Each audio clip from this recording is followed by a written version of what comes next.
अस्सलाम वालेकुम friends and welcome to my new video. और आज की वीडियो में कागज़ कलम दवा देखकर आप समझ गए होंगे कि ये वीडियो होने वाली है एक एजुकेशनल वीडियो। और आज मैं आपको एजुकेट करूँगी मेकअप के बारे में। तो चले जी वीडियो स्टार्ट करते हैं। वीडियो के टाइटल से आपको पता चल गया है कि आज का हमारा टॉपिक है कि प्रोफेशनल बेस, पार्लर जैसी बेस आपने घर में कैसे बनानी है जब आप एक प्रोफेशनल मेकअप आर्टिस्ट नहीं हैं। तो ये सारी प्रोडक्ट्स हम यूज़ करेंगे और आपके लिए मैंने सारे स्टेप्स डिटेल में लिख लिए हैं। फर्स्ट स्टेप जो है बेस बनाने का, मेकअप बेस बनाने का, वो है मॉइस्चराइज़र। पहला स्टेप प्राइमर नहीं है, पहला स्टेप मॉइस्चराइज़र है। मॉइस्चराइज़र जो है वो दो तरह के मैंने लिखे हैं, ऑयल बेस और वाटर बेस। ऑयल बेस जो मॉइस्चराइज़र है उसमें मैं आपको दिखा देती हूँ। मेरे पास जो है वो विटामिन ई का सीरम है बॉडी शॉप का। ये बहुत अच्छी प्रोडक्ट है। और ऑयल बेस मॉइस्चराइज़र जो है ना वो हम विंटर में यूज़ करते हैं जब हमारी स्किन एक्सट्रीमली ड्राई होती है। और यहाँ पे आप देख रहे हैं ये एसेंस का ग्लैम ग्लो जो है वो है एसेंस का Bloom baby Bloom Bloom baby Bloom जो है वो एसेंस का है सीरम। और यहाँ पे आप एक ऑयल देख रहे हैं, ये विटामिन ई का ऑयल है जो मेरी सिस्टर लाई थी मेरे लिए बाहर से। और ये भी आप यूज़ कर सकते हैं अगर इस तरह का आपके पास कोई ऑयल मौजूद है। और वाटर बेस्ड मॉइस्चराइज़र जो है वो मैं आपको दिखा देती हूँ। ये स्किन एक्वा जो है ये मैं आपको टोटली रेकमेंड करूँगी। ये आपको किसी भी फार्मेसी से, बड़ी फार्मेसी से मिल जाएगा। 800 इसकी प्राइस होती है ऑलमोस्ट। और ये एक वाटर बेस्ड मॉइस्चराइज़र है। बहुत से लोगों को पता ही नहीं होता कि वाटर बेस्ड मॉइस्चराइज़र जो है हम वो कौन सा यूज़ करें। तो ये एक बहुत अच्छा मेडिकेटेड वाटर बेस्ड मॉइस्चराइज़र है। अब चलते हैं जी हम नेक्स्ट स्टेप की तरफ। नेक्स्ट स्टेप जो है वो है प्राइमर का। प्राइमर जो है वो दो तरह के होते हैं, सिलिकॉन बेस्ड और मॉइस्चर बेस्ड। मेरे पास ये जो है एसेंस का, ये है परफेक्टिंग एंड हाइड्रेटिंग प्राइमर। ये एक सिलिकॉन बेस्ड प्राइमर नहीं है। इसको अगर मैं आपको अंदर से दिखाऊं तो ये क्रीम कंसिस्टेंसी में है। और मुझे ये पर्सनली मैं आजकल यूज़ कर रही हूँ और बहुत ज़्यादा मुझे विंटर्स में तो ये बहुत ज़्यादा पसंद आया था कि ये स्किन को बिल्कुल भी ड्राई नहीं रहने देता, बहुत ज़्यादा हाइड्रेटिंग है और परफेक्ट करने से मुराद पोर्स को भी बहुत ज़्यादा ब्लर करता है। दूसरा जो मेरे पास है वो एक सिलिकॉन बेस्ड प्राइमर है कीको का, जिसको मैं आपको दिखाती हूँ कि अंदर से किस तरह का दिखता है। अब ये जो प्राइमर है ना, ये आप देख सकते हैं ये बिल्कुल वैसे ही होता है जैसे हम बचपन में कैरम खेलते थे। तो जो कैरम की लिए हम एक पाउडर यूज़ करते थे जिसकी वजह से उसकी जो डिस्क होती थी बहुत अच्छी तरह स्लाइड करती थी, यानी ये ग्लाइडेंट होता है। इसकी वजह से प्रोडक्ट जो होती है, बेस जो आप अप्लाई करते हो, फाउंडेशन, वो बहुत अच्छी तरह ग्लाइड करती है, बहुत अच्छी तरह फेस पे लग जाती है और पोर्स भी ब्लर हो जाते हैं। अगला स्टेप जो है जी बेस बनाने का वो है कलर करेक्शन। और ये सबसे इम्पोर्टेंट पॉइंट है एक मैजिकल पार्लर जैसी बेस का। यहाँ पे मैं आपको एक्सपेरिमेंट करके दिखाऊंगी। देखें ये जो है ना मेरे पास स्टिक है, TV paint stick, peach colour में। ये जो है आइडियल कलर करेक्शन का कलर है गंदमी रंग के लोगों के लिए। अगर आपका कलर बहुत ज़्यादा फेयर है तो आपकी कलर करेक्शन का कलर डिफरेंट होगा, पर मोस्टली एशियन स्किन्स पर यही कलर यूज़ होता है। अभी इसकी मिकदार कम है। आपने अपनी स्किन की कलर जो है ना, असल में हमारी जिल्द कभी भी परफेक्ट नहीं होती, जगह जगह से डिस्कलरेशन होती है, डार्क सर्कल्स होते हैं, डार्क स्पॉट्स होते हैं। तो इसकी मदद से हमने कलर करेक्शन करनी है। और अगर आपका पूरा फेस और कलर का है और आपकी मतलब नेक दूसरे कलर की है तो और आपने बेस नेक के कलर की ली है, तब आप कंप्लीट फेस पे करेक्शन करेंगे। अब आप देख रहे हैं जी हम फाउंडेशन कौन सी यूज़ करेंगे और कैसे यूज़ करेंगे। Always mix with oil. ये मशवरा जी मैंने आपको दिया है कि आपने अपनी फाउंडेशन को हमेशा ऑयल के साथ मिक्स करके यूज़ करना है। ये मेरे पास सुपर स्टे मेबेलिन की फाउंडेशन है, फुल कवरेज 24 आवर स्टे करने के लिए होती है और बहुत ही अच्छी फाउंडेशन है। और ये है जी अब तक की सबसे परफेक्ट फाउंडेशन जो मैंने यूज़ की है, मुसरत मिसबा की।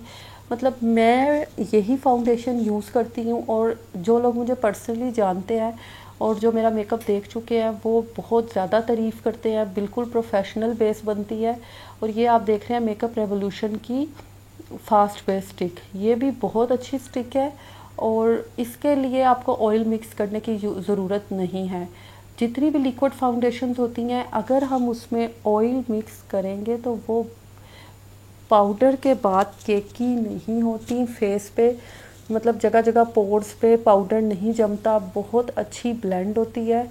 और जितना मर्ज़ी फेस पाउडर लगा लें, आपका फेस केकी बिल्कुल भी नहीं लगेगा। अब आपने देखा है कि मैंने 2 to 3 ड्रॉप्स लिए हैं ऑयल के, विटामिन ई ऑयल के, जो कि मेरे पास सीरम है, और 2 to 3 पंप लिए हैं मैंने इस बेस के।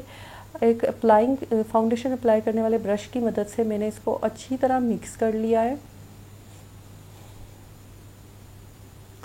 और अब आप देखेंगे कि मैं इसे उस एरिया पे लगा रही हूँ जहाँ हमने कलर करेक्शन की है, और देखें कितना खूबसूरत बेस का फाउंडेशन का कलर आया है। और अभी मैं आपको एक और एक्सपेरिमेंट करके दिखाती हूँ। मैं यही बेस अपने हाथ पे वहाँ लगाऊंगी जहाँ पे मैंने कलर करेक्शन नहीं की, तो आपको जो बेस का कलर नज़र आ रहा है वो डिफरेंट है, यानी करेक्शन के बाद हमें बेस का ही कलर नज़र आता है। मगर जब हम बग़ैर कलर करेक्शन के फाउंडेशन अप्लाई करते हैं तो जो कलर हमें नज़र आ रहा होता है वो हमारी स्किन प्लस फाउंडेशन का कलर होता है। नीचे से मेरी फाउंडेशन के नीचे से मेरी स्किन का कलर रिफ़्लेक्ट कर रहा है हाथ पे, मगर यहाँ बाजू पे नहीं कर रहा। अब जी मैंने कर लिया फाउंडेशन को ब्लेंड, और ब्लेंड करने के लिए जो हम यूज़ करेंगे, कुछ लोग ब्रश यूज़ करते हैं जो कि बहुत ज़्यादा डेंस होना चाहिए, इसकी तरह हम कुछ ब्यूटी ब्लेंडर यूज़ करते हैं। ब्यूटी ब्लेंडर को आपने डैब करना है, और इस ब्यूटी ब्लेंडर को सबसे पहले हम गीला करेंगे, यानी इसको पानी में रख के इसको गीला करके अच्छी तरह निचोड़ के फिर हमने इसको अपनी बेस सेट करने के लिए यूज़ करना है। और यहाँ पे आप देख रहे हैं कि कितनी अच्छी तरह ब्यूटी ब्लेंडर से बेस सेट हो गई है, और दोनों में डिफरेंस भी आप देख सकते हैं। ये मेरी ओरिजिनल स्किन है और ये बेस अप्लाई करने के बाद है। और अब मैं आपको दिखा रही हूँ कि ब्रश के साथ जब हम करते हैं तो प्रेसिंग मोशन में करते हैं, और आपको हिलाना लाजमी पड़ता है, यानी रगड़ना पड़ता है, तभी ब्रश के साथ बेस जो है वो सेट होती है। और अब आप ये देख रहे हैं कि मैंने ब्रश के साथ अपनी सारी बेस जो है वो हैंड पे अप्लाई कर ली है। अगला जो स्टेप है जी वो है हमारे पास कंसीलर का, जिस पे मैंने लिखा है कि हमने हमेशा लूज़ पाउडर के साथ कंसीलर को सेट करना है। कंसीलर हमने पूरे फेस पे नहीं लगाना। यहाँ पे आप देख रहे हैं कि मेरे पास मेकअप रेवोल्यूशन का है कंसीलर, जिसका नाम है कंसील एंड डिफाइन, और बहुत ही ज़बरदस्त ये प्रोडक्ट है, बहुत अच्छा ब्लेंड होता है, टोटली रिकमेंडेड है। दूसरी जो मेरे पास कंसीलर है वो है फिट मी का, ये भी बहुत बहुत अच्छा कंसीलर है, और इसकी भी ब्लेंडिंग बहुत अच्छी होती है। और उसके अलावा जो मेरे पास है जी मैं आपको दिखा देती हूँ। यहाँ पे आपको ये अबहाम भी दूर हो गया कि कंसीलर हमने पहले लगाना है या बाद में। कंसीलर हमने हमेशा फाउंडेशन अप्लाई करने के बाद लगाना है। ये है जी LA गर्ल प्रो कंसील, ये भी बहुत अच्छा है, यानी ये तीनों कंसीलर जो मैंने आपको दिखाए हैं बहुत अच्छे हैं। मगर इसके अलावा भी अगर आपके पास कोई कंसीलर है तो वो अच्छा कंसीलर है तो आप वो भी यूज़ कर सकते हैं। कंसीलर आपने पूरे फेस पे अप्लाई नहीं करना, बल्कि हाइलाइटिंग एरियाज़ पे, यानी आँखों के नीचे, नाक की हड्डी के ऊपर और थोड़ी पे और गालों के नीचे जो है वही हम कंसीलर यूज़ करते हैं, जहाँ पे हम हाईलाइट करते हैं अपनी बेस को। एक शेड लाइटर लेते हैं हमेशा हम कंसीलर अपनी फाउंडेशन से, और ये देख रहे हैं आप, पहले मैंने इसे हैंड से सेट किया है। इस तरह हाथ से अच्छी तरह सेट करने के बाद मैं अपने कंसीलर को डैबिंग मोशन से ब्लेंड कर लूँगी। मगर ये बात मैं आपको बार बार बता रही हूँ कि आपने कंसीलर पूरे फेस पे अप्लाई नहीं करना होता, सिर्फ कुछ ही एरियाज़ पे अप्लाई करना होता है।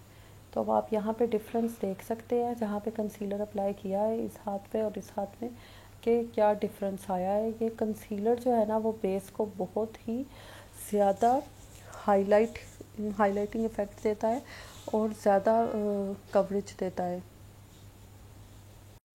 यहाँ पे मेरे पास रियल टेक्निक का भी ब्यूटी ब्लेंडर है, जो मैं आपको दिखा रही हूँ कि अच्छे से अच्छा ब्यूटी ब्लेंडर भी आप यूज़ कर सकते हैं। मगर ब्यूटी ब्लेंडर जो है वो मैं ज़्यादा रेकमेंड करूँगी ब्रश के मुकाबले में। अब हमने कहा है कि कंसीलर को हमने लूज़ पाउडर से सेट करना है, यानी लूज़ पाउडर जो है वो बेस को सेट करने में, कंसीलर को सेट करने में बहुत ज़्यादा इम्पोर्टेंट होता है। ये बनाना लाइट है मेकअप रेवोल्यूशन का, यकीन करेंगे अब तक का सबसे बेस्ट लूज़ पाउडर है जो मैंने यूज़ किया है।